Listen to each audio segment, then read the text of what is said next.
Hello, everyone, and welcome to the Asher Marketing Podcast. This podcast is hosted by Asher Agency, a full-service partner to clients nationwide. Asher's services include media planning, creative, digital and social, website development, public relations, printing and fulfillment, and more. Anything you need to connect with your prospects and tell your story.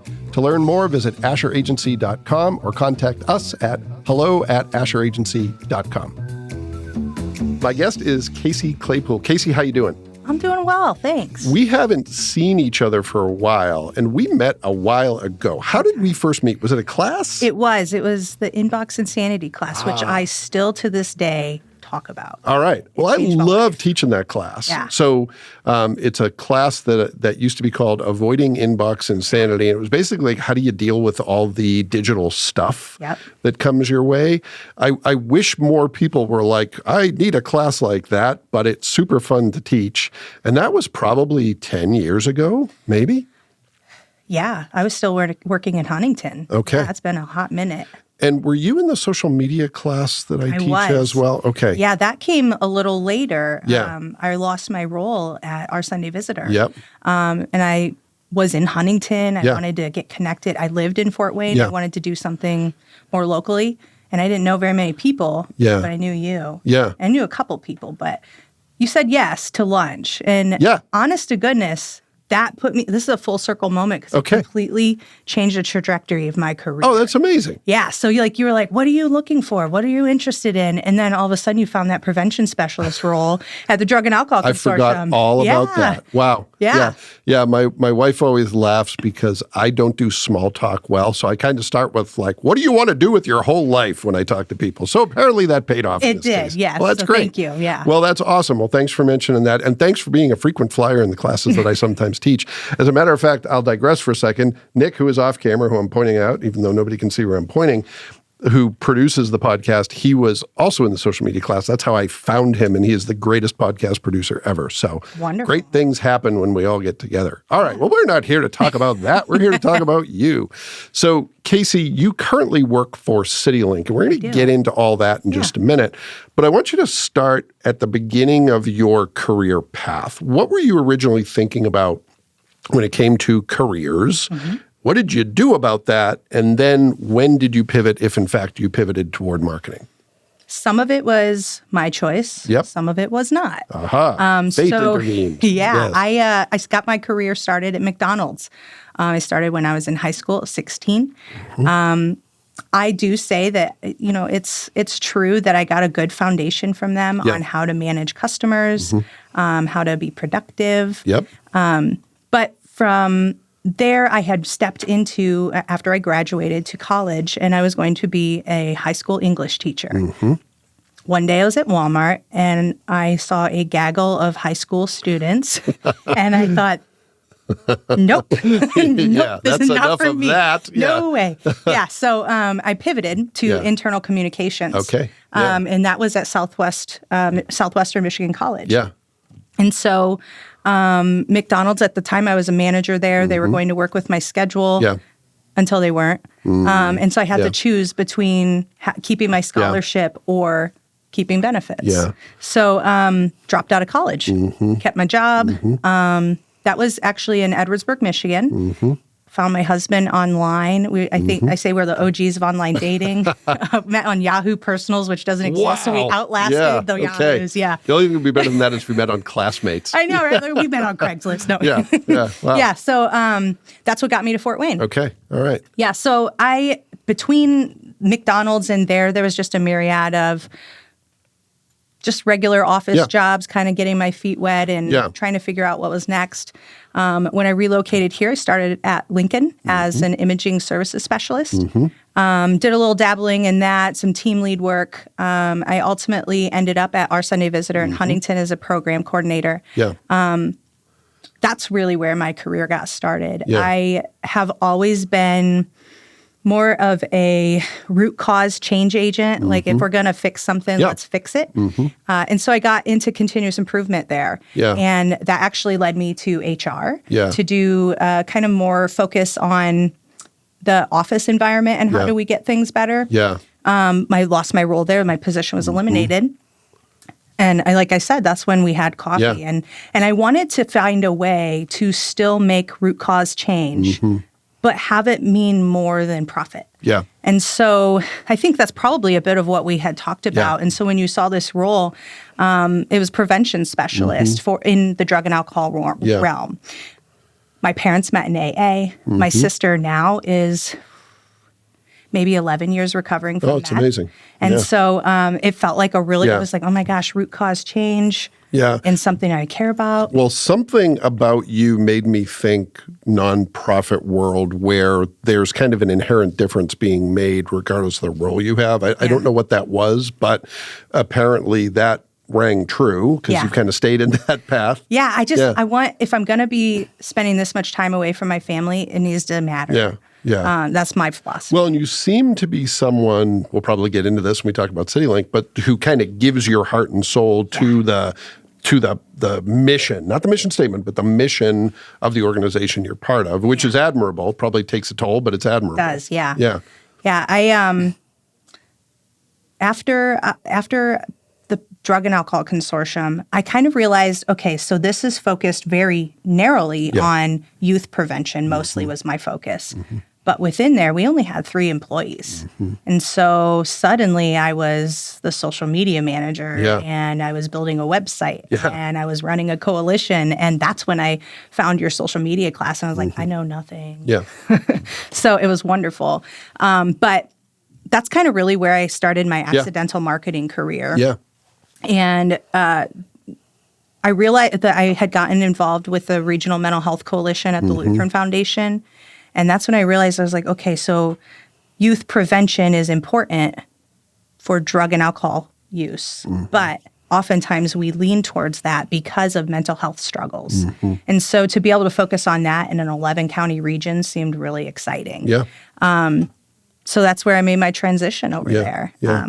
I ran a 150-member coalition. Yeah. It was really exciting. Yeah. But the Lutheran Foundation transitioned and they transitioned their focus. And so the coalition was no longer. Yeah. Oh my gosh, what do I do? This is my second position eliminated in probably 3 years. Yeah. My first one, let's see, my son was 2 the first time, 5 the second. It was scary. Yeah, for sure. But that's how I landed at United Way, that broad community focus, making impact, using my skills. Yeah. I started as a project manager, and you'll notice some themes. So at our Sunday Visitor, I started as project coordinator, moved to continuous improvement in the manufacturing environment, then moved again to HR. Yeah. So started at United Way as project manager, then I transitioned to a data and grant manager as the project management role was being eliminated. Yeah.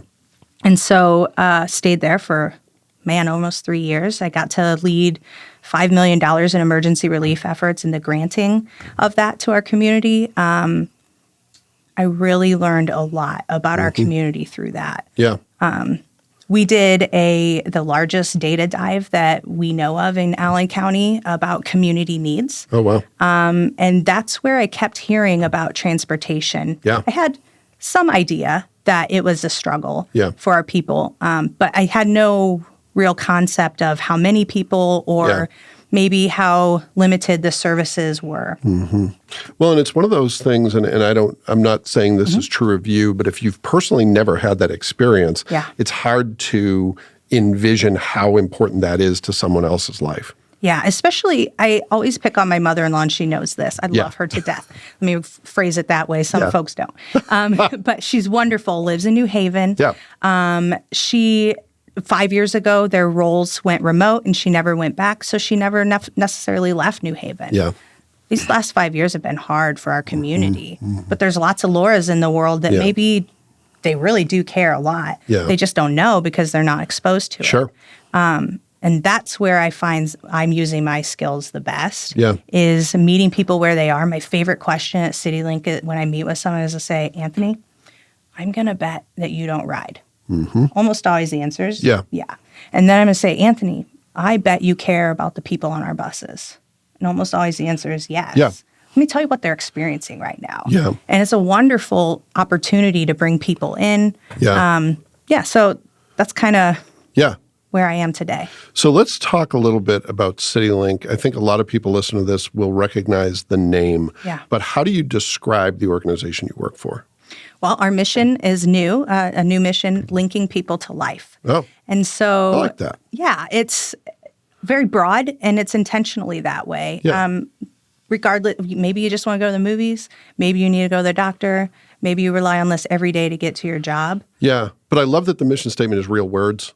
Yeah, and I can remember it. Yeah. It's kind of pithy and short, but says something. Yeah. And it makes you, I think a good mission statement makes you say, okay, tell me more. Yeah. Bad mission statements try to say everything, and Yes. it doesn't. It's like, okay, what does that mean? Tell me the story. So that's great. Yeah. And so I think if I were talking to you, Anthony, maybe not knowing a lot about CityLink, what I would say is we provide 1.6 million passenger trips a year. We used to provide over 2 million. A lot happened over the past 10 years, and I would love to dive into that with you, but I don't think we have enough time today. But what I can say is we haven't been able to show up in the ways that our community has needed. Our community has changed a lot in 10 years, but 10 to 12 years ago, CityLink was capped in some ways that we were able to move forward, but we didn't have the capacity to get out and say, hey, this has happened, we need help. And so we had the mission of literally just keeping buses in service. So while our community has grown so vastly in 10 years, our service has been stagnant. So has the community has grown, has the need grown, or has the need been reduced or stayed the same? I would say the need should have grown. Okay. We are about to do a customer survey. Yeah. So some of these are assumptions. Sure. The assumption is most people ride our bus because they don't have another choice. We have a 1 hour frequency, which means in most of our routes, we're only there every hour. Yeah. If you miss the bus, you lose your job. Yeah. Or you miss your class, or yeah. So it's impactful. Yeah. So talking about some of the limitations of CityLink, but then also I like to say that CityLink is maybe our community's greatest challenge, yet also our best opportunity. Yeah. But that's only if we can get people to understand where we are and where we need to go. Yeah. So talk a little bit about your role at the organization. You are if my notes are correct, the marketing and development manager. What exactly does that mean?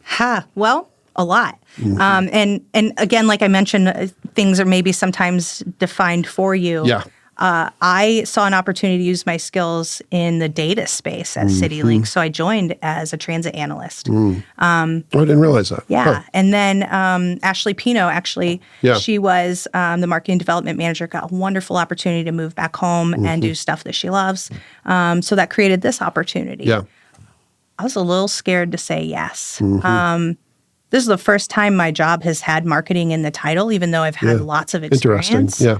So to me, that felt, I like to be the glue. I like to be the glue in that when it's done, the glue dries and you don't know it was ever there.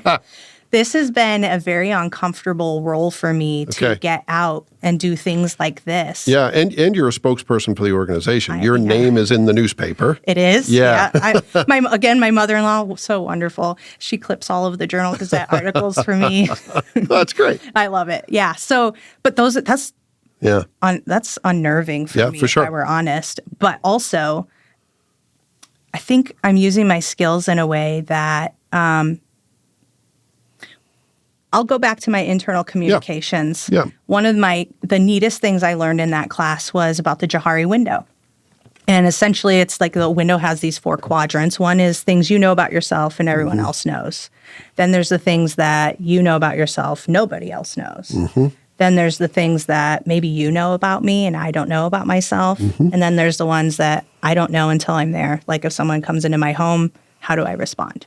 And so I'm in a season of, oh my gosh, other people have seen this for years and I'm playing catch up and just finally realizing maybe I'm living my purpose. Yeah. Yeah. Well, that's a great place to be. Yes.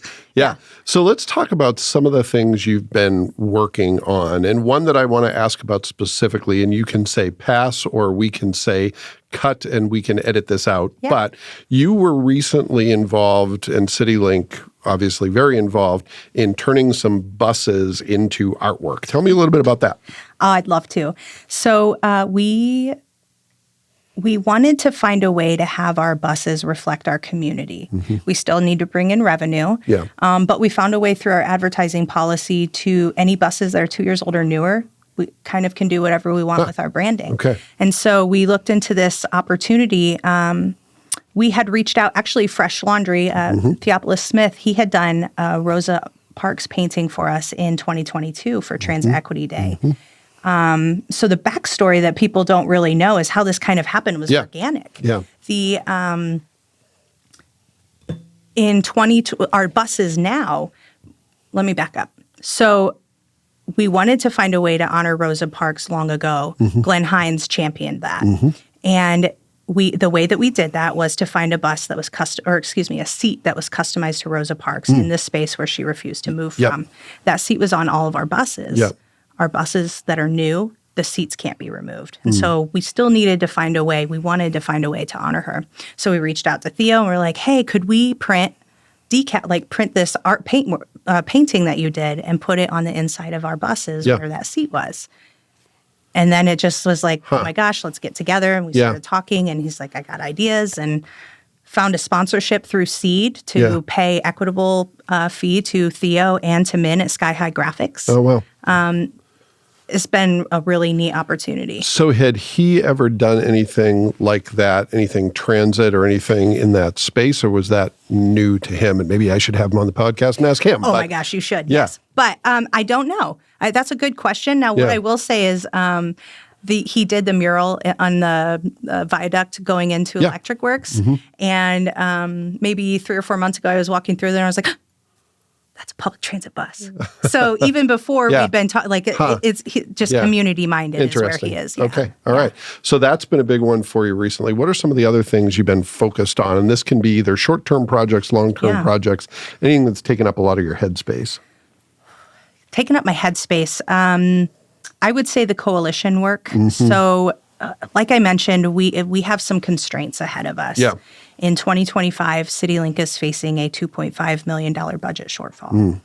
That is a difficult story to share. Mm-hmm. And that's why I hate to lead with that without saying, how did we get here? Mm-hmm. Because what I can say is we're a group of dedicated people and have been. So for us to say we're facing this and this is why, it's not any type of blame. Yeah. It's just, this is where we are. It's okay, but we can do better. Yep. So really trying to build awareness and advocacy around that. It's the state funding has been mostly flat over the last decade for public transit in Indiana. So I think the numbers are somewhere around that has grown maybe 9%. Can I ask a really elementary question? Please do. Why is that? Why has funding for public transit been flat? So I believe it was 2012. All public transit in the state of Indiana was removed from gas tax. And so And that's probably motivated by, we won't get reelected if gas prices are too high, so we need to find a way to keep gas prices stable. Here's something we can cut. Is that fair? Maybe. I don't have it. I could spend all day trying to make sense of things that don't make sense. But you could spend more than a day on that. That's true. Yeah. So they created a discretionary line item. Okay. Key point being discretionary. Yep. Now, we immediately had to cut service because we did not have the funds coming in. So our mandate, not our mandate, but kind of our mandate, but also our choice was to keep these buses running, which meant we weren't going in front of the state house to ask for money. We weren't able to get in front of our community and say, Anthony, this happened and this is what it could look like. And so, that's kind of how it got started at CityLink. Okay. Where else were we going with that? Coalition. Yes. So the coalition, we're building some advocates and teaching them about CityLink and some of this, and then how they might be able to help. One way that we did that recently was our bus shelter at Southgate Plaza is our largest stop outside of Central Station. Okay. It gets it's hard to equate riders to individuals, but about 230 people get on or off there a day. Okay. And this is the connector to a large grocery store and a food desert. The location of it moved about 20 years ago. It used to be in front of Kroger. But our buses are very heavy and the asphalt was not withstanding. So there was concern there and the property owner moved our shelter to the back. And that has been fine up until maybe the last 5 years from what I understand. There are some behaviors happening near that shelter or in that shelter. What we learned is it's mostly not our riders. Our riders are trying to use the shelter to go on the bus, and other people don't have another place to hang out. So the property owner asked us to move the shelter to the public right-of-way. That would mean moving it even further from Kroger, down a hill, in a non-ADA compliant space. And if you wanted to take the bus south, you'd have to cross Calhoun. Sounds okay if you're Casey or Anthony. What if you have a disability? And so for us, it was more about raising awareness of, okay, we've been having this conversation and we're not being heard. Maybe it'll be received better if it's our community. And oh my gosh, they showed up in droves. So how did you ignite that? How did you get the word out that you needed to get the word out? We have been working to build some momentum over maybe the last 6 months. Okay. So I would say we had this wonderful event for Transit Equity Day. Very important topic. And then in March, we're told we have to move our shelter. Okay, this is not equitable, and let's tie back to the work that we're trying to do. And for us, it was the right thing to do. That's what it's coming down to, is if we had moved that shelter and not told our community, shame on us. Yeah, for sure. And so it was scary. It is using our voice in a way that we have not in the past. We tried to do it kindly and just share facts. Some people might have still been frustrated. Sure. But what I can say is because our community used their voice, our shelter is staying, at least for now, temporarily. And we're working on equitable solutions with the property owner again. So that feels really good. I would say a big part of it was social media. We've worked to build that. We've worked to build our newsletter. So we have a new website that we released in September. And so we kind of have new modalities to reach folks. And so really just leaning on that and our media partners. Well, I think there's a message there for marketers that if you wait to reach out to your audience until you need them, it's too late. That's true. You need to really build that over time, and then you're capitalizing on work you've been doing for months instead of just kind of hoping you can catch lightning in a bottle. Crisis. So you've been working on a lot of big things. Is there anything else that's kind of on the top of your list? Community relationships. So that's the development part of your role. Let's talk about that a little bit. So it's things like I'm in charge of our long-range planning along with our CEO. So taking a look at community needs. Where are we? Where aren't we? What might we be able to make happen if we had more funding streams? So, for example, we don't go to the airport. Now, maybe fixed route doesn't make sense. Is that because the airport's too far away, just in miles? I would say it's a few things. While they are inside of our taxing district, the airport doesn't pay taxes. So trying to find a way to make a sustainable funding model with that is difficult. Also, a conversation I had recently, it doesn't make sense necessarily if you say, gosh, a fixed route bus going to our airport. I've not heard those requests come from riders. What I can say is, though, people like Turnstone, when they have their Paralympics, they have no way to get folks from the airport to their center. And so what I see is broader opportunity than just creating an airport connector. Yeah. It's getting down Airport Expressway where Amazon is. It's getting down, what is that road on the airport where Fort Wayne Metals is, Ellison Bake, all of these manufacturing places that if we made assumptions would be people that need transportation. Yeah, you've got PAE on Ardmore. Yeah. And all of that's come in the last 10 years. Yeah. So having conversations with Fort Wayne Metals, Amazon, trying to have conversations with the city. I'm a synthesizer of information and people. Yeah. So being able to use my skills to say, okay, so if we need to get here, and this is part of my training through coalition work, if we need to get here, we don't start here. Yeah. Who do we know that's in their ear Yeah. that maybe there's some type of mutual respect we can build off of? Yeah. Transit sounds big and scary, and I kept hearing it couldn't be fixed. Yeah. It can be. Yeah. Well, it's funny when you mention the lack of connection between CityLink and the airport, because I honestly can't think of another airport that I've ever been to that doesn't have some public transportation link to it. Yeah. Interesting. Okay. Well, see, you're educating me, if nothing else. So the development part of your job is about raising awareness, about education, about community connections. You're doing that one-to-one. How else are you doing that work? So through this coalition building, working with maybe some individual groups that know broader audiences. Yep. Some other ways that I'm focused on is just providing better value in the community. So, for example, our new website, we incorporated food pantries. Yep. What route goes to which food pantry, on which days, at what times? Yeah. Can I get right off at the door? Yeah. That's something that our people need. Yeah. And was an easy win for us to do. But so how do we show up this is the first time, maybe in the past 18 months, my whole department is new. We have a team of 3, including me. We're getting out in the community and showing up in different ways, and people have received us so well. Yeah. Sharing about our travel training program, which is also new in the last Let's talk about that a little bit. Tell me what that is. So we have a travel trainer. Her name's Piccola. Yeah. She's been with us 34 years. So if anyone knows it, it's her. Yeah. She will meet you wherever you are. If you've never been on a bus, or maybe you have been, you just have a few questions. So she'll teach you how to read a map, how to understand our schedules. That's amazing. Yeah, it's free. Yeah.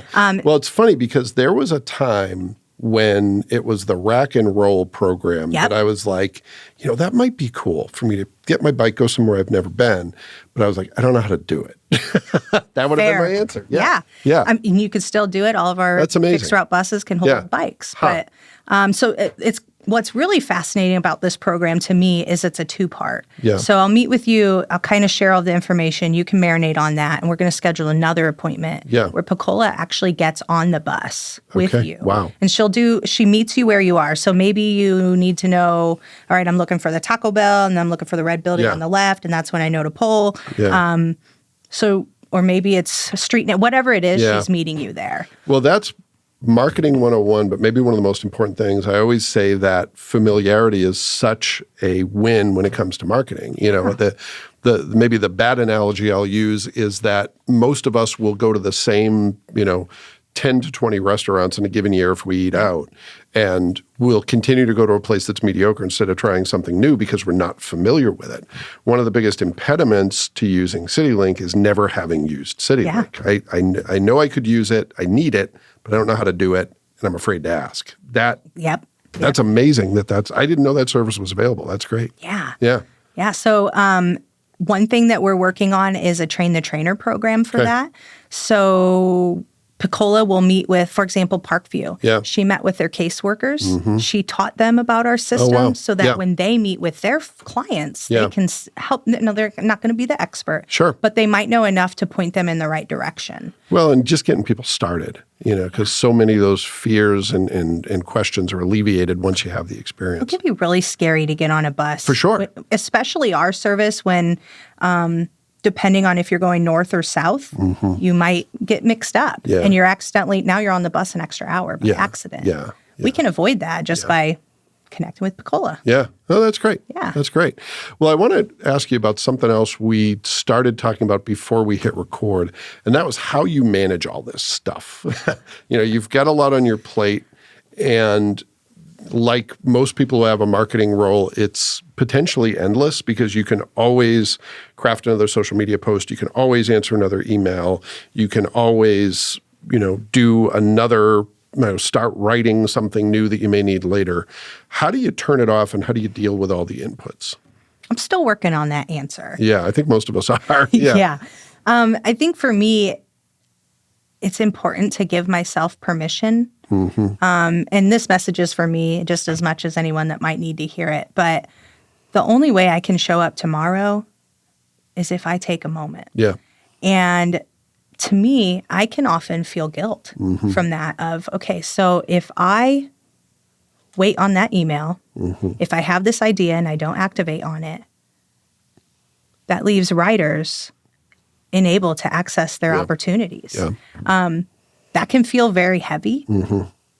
But if I can't show up tomorrow, none of that's getting done. For sure. For sure. So some of the ways that I do that, I've worked on some different tools to disconnect. For example, I'm going on vacation next week. I can't avoid my email. Yeah. It's not obsessive, but when it's there, I feel like I need to do something with it. Yeah. So I uninstall Outlook. Wow. It's hard. Wow. I just started doing it maybe the past 2 or 3 vacations. Now, what I can also say is that John, our CEO, is very supportive of that. Yeah. I don't know that maybe in all realms that would work. Yeah. So if you're listening to this and you're thinking of uninstalling have a good Outlook, team. Yes. Yeah, for sure. Yes. So that's one way that I do it. Yeah. In July, I set a personal goal to read every day, not work related. And so that has been really fun. Yeah. I have started focusing on some mental elements, like to disconnect, like maybe some breathing or some tapping, to just kind of center myself. Even if I have today I didn't get lunch. I ran into a gas station on the way to a meeting. Yeah. But then as I sat in my car, I was able to breathe for a moment and just prioritizing those thoughts, even because it's hard to have the thought. Yeah. You got to get into this headspace of thinking. Yeah, for sure. Yeah. For sure. Yeah. Well, I mean, one of the things that I think helps, even though it sounds counterintuitive, is to realize that if you're in a marketing role in 2024, your job is never done. So you have to make a decision about when you're done. It's okay to be done. Correct. Yeah. My wife laughs at me, but I talk about putting my phone to bed. And I literally, I'm one of those people who I have a place where the phone goes that is not in the bedroom. It goes in a drawer on a charger, and I put it away. And I'm tucking it in for the night, and that's it.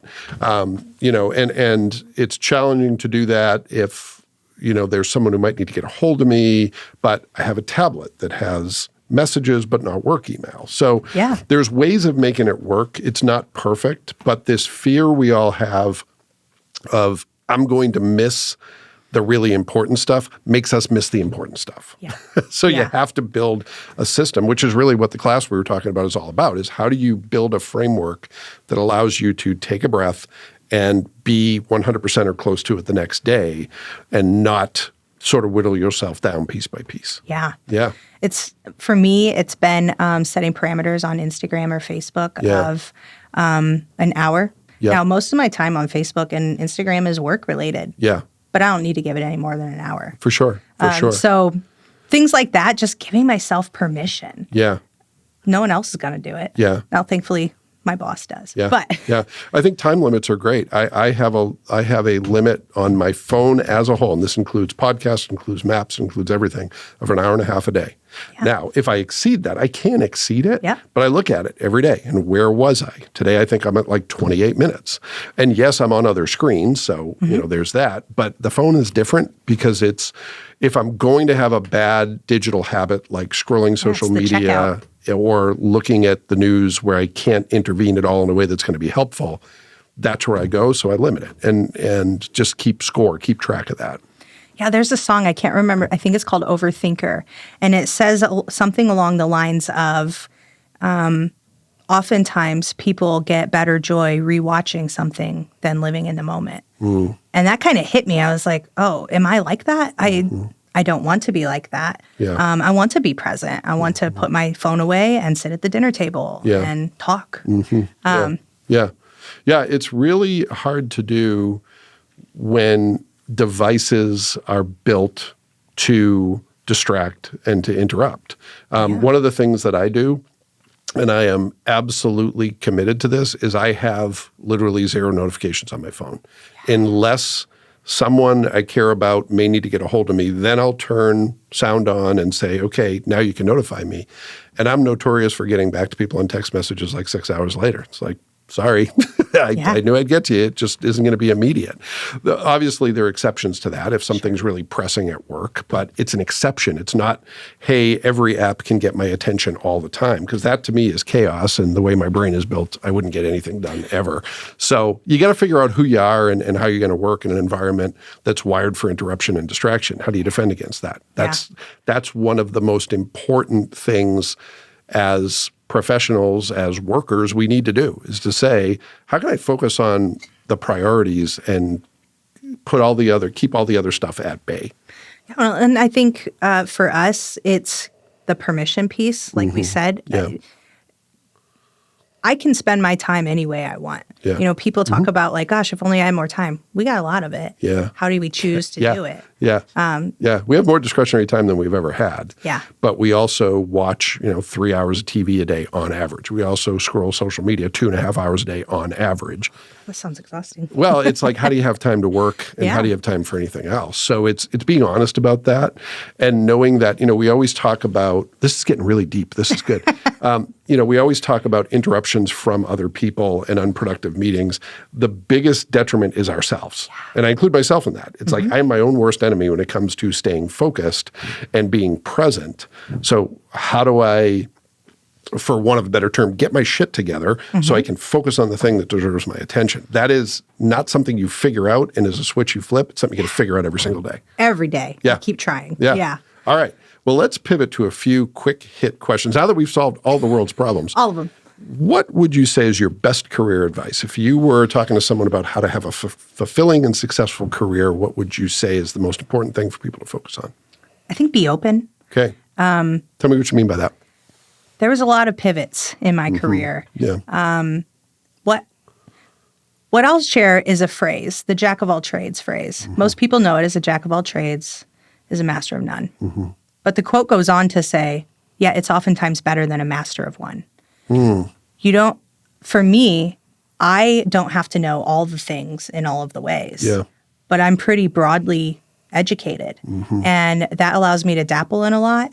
And I know a lot of good people, so I can call on them for the experts when I need it. Yeah. So I think for me, it's you don't have to be the expert. Yeah. And I think that's maybe what I was waiting for until I just jumped in. A little bit afraid. Yeah. It's okay to do it afraid. Yeah. Well, that's great advice. All right, second question. What is a myth or misconception about the organization you work for, your role in the organization that you would like to debunk, or something that's not appreciated enough that you would like people to know? That's the deep question, because I could go on for that. That's the deep question? We're just now getting to the deep question? I mean, okay. I think for me it's regarding public transit, there's a lot of myths. Yeah. There's a lot of stigma. There's a lot of assumptions. So for me, I would just love it if people... I'll share how I felt maybe a little bit about CityLink before I joined. Yeah. Naively, I just thought maybe this is the best it's going to be. Maybe we don't have... Maybe we're not getting where we need to go. But the more I learned about it, the more opportunity I realized. All of that to say, though, it's about connection. And so everyone deserves to be connected to life. Some people need a little bit more to get there. And so I would say just connect with CityLink. Even if you don't ride, I know that you care about the people that do. Yeah. They experience a lot. Yeah. Let's help them. Yeah. Well, that was pretty simple for deep. Okay, That's good. Yeah. All right. Last quick hit question. As someone who has a potentially never-ending job, what's a tool, a trick, a tip, a hack, something you use that helps you get the work done that you think is worth a mention? Firstly, my favorite tool is Canva. Yeah. Again, jack of all trades. I'm not a designer, but I can make some really cool things in Canva's Canva. pretty great. And it's the tool that's gotten, I think, the most mentions on the podcast in response to that question. And I think it's still underappreciated. I agree. Yeah. It's a little bit of a lift to figure out, maybe, if you've never done anything like that before. But not nearly the lift that Photoshop or Illustrator is. I don't even have the energy to learn that. So let's see. I'm spacing on what the question was. The tip or trick or tool or hack that helps you get the job done that you think is most worth mentioning. Yes, so it's Canva. But more than that is a philosophy that I learned. I attended a global leadership summit, might have been 2018 with Craig Goschel. Yeah. And he talked about this bell curve of impact versus effort. And at some point, I, as a perfectionist, will continue to put in effort that you, Anthony, will never notice or appreciate. And so, you're talking about this, okay, I'm putting in effort. Yeah. At some point, it's get-mo, good enough to move on. I can continue to shift that box to the left or to the right or to the bottom. Yeah. You won't know. And you'll still get the same information, yet I've spent 15 to 20 minutes of my time tweaking something nobody cares about. So I have it written on my whiteboard. I've carried it with me since, and I just remind myself of that. Yeah, well, it's another example of knowing yourself well enough. I call it over-polishing, right? The shoes are polished, but I'm going to polish them again and again and again. I don't have that problem because I'm not a perfectionist. I probably err too much on the side of good enough, we're moving on. Have you ever done a DISC assessment? I have a long time ago. Yeah, I'm about as high on the D quadrant as you can get, which is all about getting shit done, sometimes at the expense of thinking it through. So, but there's times when I still would learn something from, is it Gitmo? Is that what you said? Gitmo, yeah, good enough to move on. Yeah, I think there's a point at which it's time to move on to the next thing. Yeah, and I need other people to remind me all the time. Well, speaking of that, it's time to move on past the end of this podcast. But this was super fun. Thanks for doing it. I'm glad to be here. Thank you. Well, thanks to you, and thanks to everyone who took the opportunity to listen to this episode of the Asher Marketing Podcast. We'll be back next time with another great guest, and we hope you'll join us then. Thank you.